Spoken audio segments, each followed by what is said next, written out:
আর একটু হলেই সাকিবের দুষ্টু কোকিল মিমিকে পোশাক নিয়ে তুমুল দল তুলেছে ভারতে। কবে মুক্তি পাচ্ছে তুফান ভারতে, তা আজকের এই ভিডিওটি দিয়ে বিস্তারিত জানুন। তাহলে ভিডিওটি দেখতে থাকুন। বাংলাদেশের ছবিতে প্রথমবার মিমি চক্রবর্তী রাজনীতি থেকে দূরে সরার পর রূপালী পর্দায় আরও সাহসী নায়িকা। উড়াদুরার পর তুফানের নতুন গান দুষ্টু কোকিল, এই বোল্ড অবতরে ড্যান্সবন্দি সুন্দরী, লালতাই সেরা পোশাকে মিমি উদ্দাম নাচ দেখে চুপ ছানাবড়া নেটিজেনদের।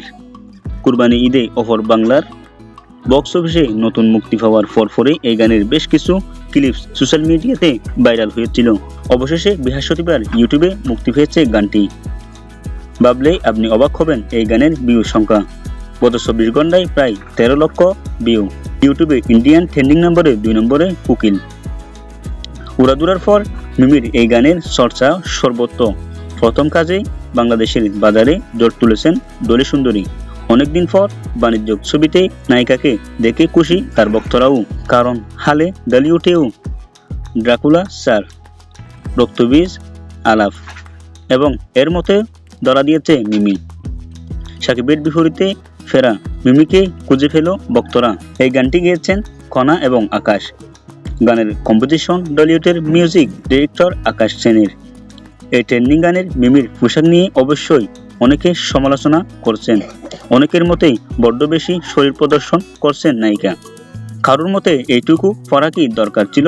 এক নেটিজেন লিখেছেন নিচে কিছু পরে নাই, মনে হয় পড়তে ভুলে গেছে। তবে মিমির হয়ে মুখ খুললেন অনেকেই। কেউ কেউ আবার মনের স্কিন কালারের টাইটস পরে রয়েছেন নায়িকা। নেতিবাচকে পাত্তা দিতে নারাজ মিমি। রাহেন রাফি পরিচালিত তুফান নিয়ে শুরু থেকে দর্শকের মধ্যে কৌতূহল। বলিউডের বক্স অফিসে এখন তুফানের ডট, কিন্তু এবার বাংলায় কবে মুক্তি হবে ছবিটি?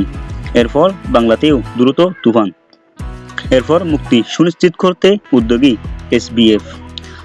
একটি সূত্রে দাবি করছে ছবিটি আগামী 28 জুন ভারতে মুক্তি পেতে পারে বলে মনে করেন, তবে এখনো আনুষ্ঠানিক ঘোষণা হয়নি।